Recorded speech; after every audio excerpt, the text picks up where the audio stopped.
Bienvenue sur Fleur d'Avocat. Je suis Lila Louise Maréchaux et dans ce podcast, je vais à la rencontre des avocats bien dans leur robe. Au passage, Fleur d'Avocat, c'est aussi une newsletter que j'envoie chaque dimanche matin. J'y raconte le développement de mes activités et j'y partage aussi de l'expertise, notamment en matière de communication et de marketing.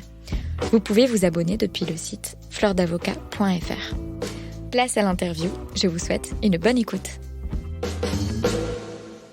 Alors il y a 3 aspects. Il y a l'aspect le plus simple, il y a l'aspect familial.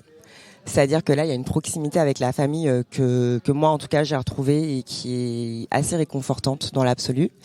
Donc ça, c'était assez fluide pour moi et c'était une vraie richesse. Le deuxième aspect, c'est l'aspect social. C'est-à-dire il faut se réinventer une vie sociale. Moi, je suis restée hors de la Martinique quasiment entre 12 et 13 années. Ma vie professionnelle, j'ai débuté à Paris.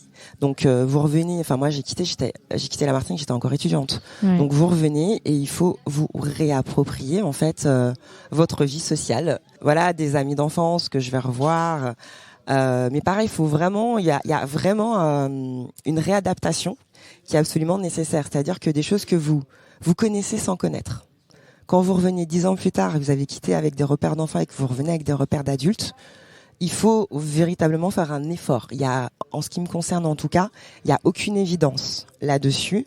Et moi, je dirais que ça m'a pris véritablement un an, avant de retrouver mes repères vraiment sur la vie sociale. Et ce qui est très drôle, c'est que j'ai gardé des liens avec mes amis d'enfance, mais j'ai aussi créé des liens avec d'autres personnes des personnes qui ont les mêmes références que moi, c'est-à-dire qui sont sorties de l'île, qui ont vu autre chose et qui reviennent.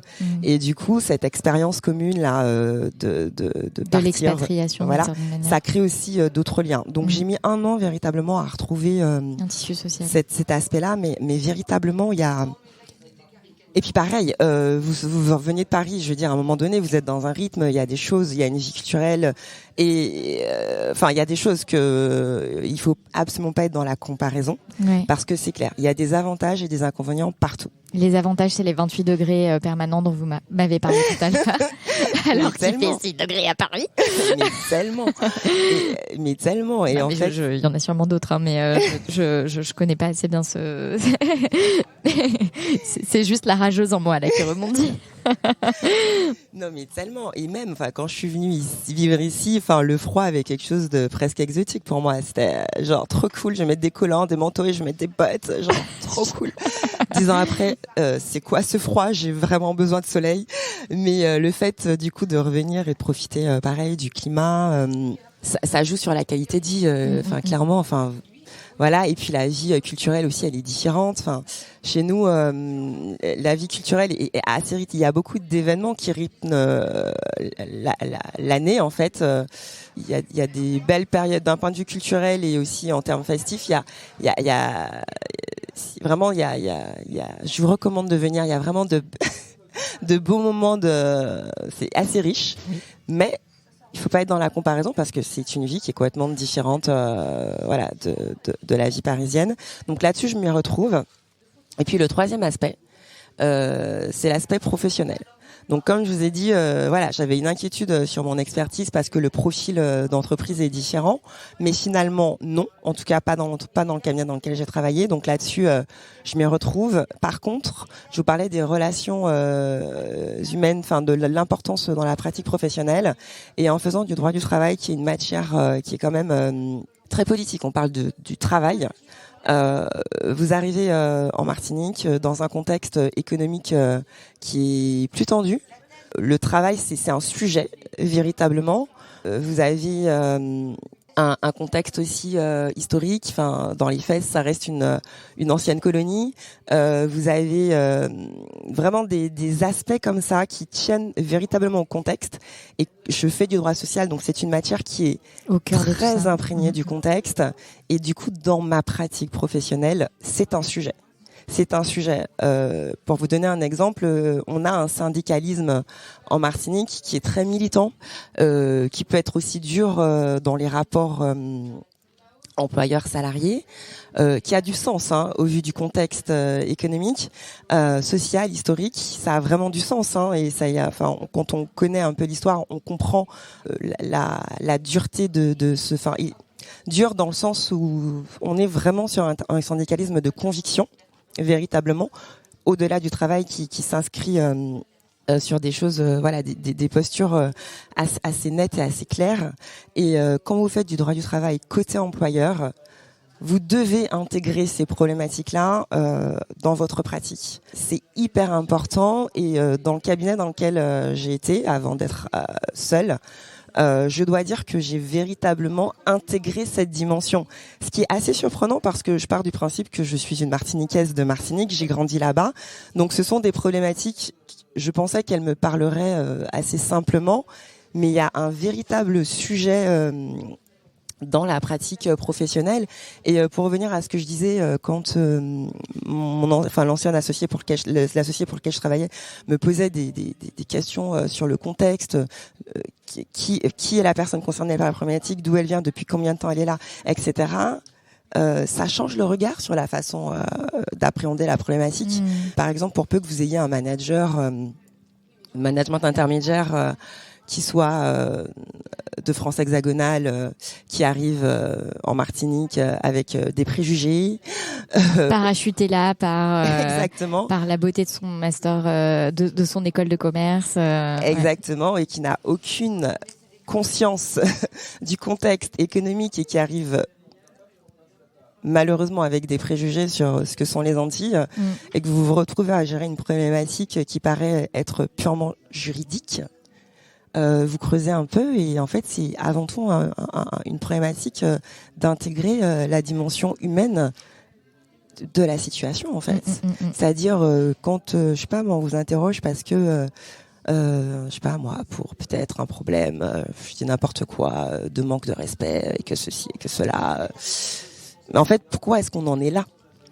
Et je reviens encore à ce que l'ancienne associée pour laquelle je travaillais me dit, mais est-ce que tu as demandé ça?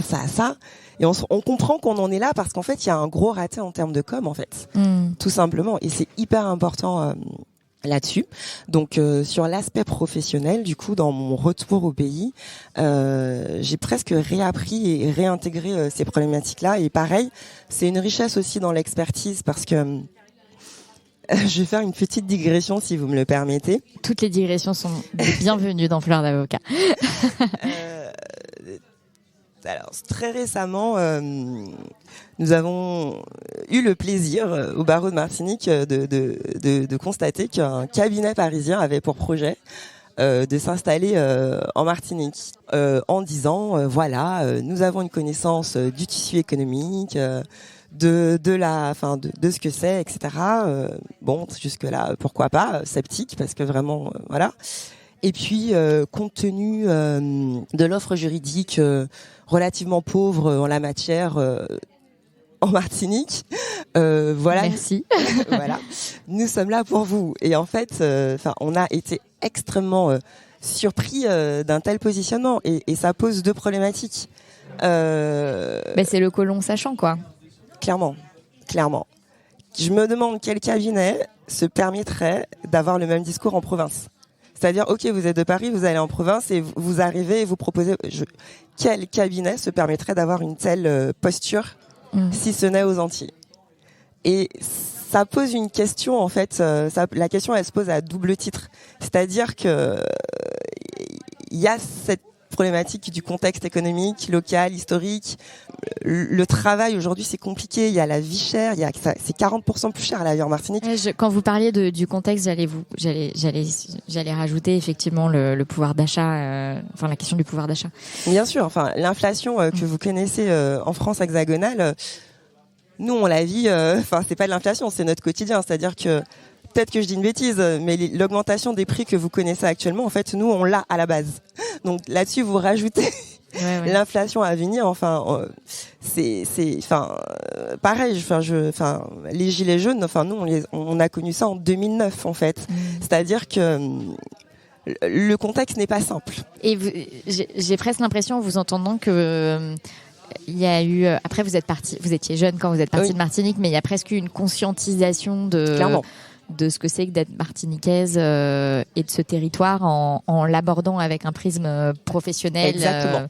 Où vous venez et vous devez poser des diagnostics et adresser des solutions, et que finalement ça oblige à une prise de conscience socio-économique et oui, dans le socio il y a racial et historique et voilà qui est accru quoi. Clairement et justement quand vous avez du coup des cabinets extérieurs qui veulent s'implanter, pourquoi pas, c'est le business. Mais arriver avec une telle prétention, une telle confiance sur ce que nous sommes, et ce que c'est assez surprenant. Et pareil, enfin j'ai eu l'occasion dans mon ancien cabinet de travailler pour des structures avec des directions France qui finalement, enfin on gère le truc en local et finalement, quand ça devient un peu chaud, la direction France, avec la batterie de cabinets d'avocats parisiens, viennent essayer de nous expliquer la vie. Enfin, c'est assez particulier. Ou alors, une espèce de parfois, finalement, on va quand même vérifier si ce qui a été fait en local c'est bon. Et moi, je me suis retrouvée à titre personnel à 2-3 reprises à faire des entretiens avec la direction nationale. Limite pour être sûr que mon expertise, parce que pareil, c'est les Antilles, il y a peut-être une espèce d'a priori là-dessus. Et ok, moi j'ai été avocate parisienne, j'ai fait mes études à Paris. C'est quoi le sujet? Il est où en fait? Mais il y a cette vision un peu à laquelle on doit faire face en fait. Et puis pareil aussi une défiance des clients parfois. J'ai une consoeur qui me racontait cette semaine. Elle me disait, elle se retrouve à gérer un dossier, elle, et en même temps avec un avocat parisien pour un client. Et finalement, bon gré mal gré, ce qu'elle a fait, il y a une validation qui est faite et il y a 2-3 modifs de forme qui sont faites par l'autre confrère. Et son client qui lui dit oh ben je suis agréablement surpris, il n'y a pas tant de modifs que ça en fait. C'est sympa. C'est l'enfer. Complètement, c'est-à-dire qu'il y a une espèce de... Je pensais que vous étiez nuls et en fait, il y a juste eu 3 coquilles, mais vous avez aussi souligné des coquilles dans l'acte de votre confrère, donc finalement, vous êtes tous les deux aussi bons en orthographe. Vous vous rendez compte en fait, je dis pas que c'est notre quotidien. Ce n'est pas. Mais quand ça arrive, c'est assez crispant en fait, c'est assez crispant et du coup... en tant que avocat, du coup, avocate appartenant au barreau de Martinique, on se retrouve peut-être avec une espèce de défiance comme ça de d'autres confrères, ou même des clients qui ont peut-être une perception un peu biaisée, alors que la réalité, c'est qu'on a une parfaite maîtrise, juridique, parce qu'on est formé, parce que, pour le coup, moi, j'ai fait mes 2 premières années de fac en Martinique. Quand je suis arrivée à Paris, j'ai pas senti de décalage sur le fait que j'ai fait mes 2 premières années de fac à la fac en Martinique, en fait, pas du tout. Enfin, j'avais pas eu l'impression non d'être en décalage, mais genre pas du tout même. Enfin, ou même, enfin, on est formé en France, en Martinique, enfin, peu importe, ça reste la France. Et du coup, on se retrouve des fois à devoir s'en justifier, et je trouve ça assez désagréable comme situation.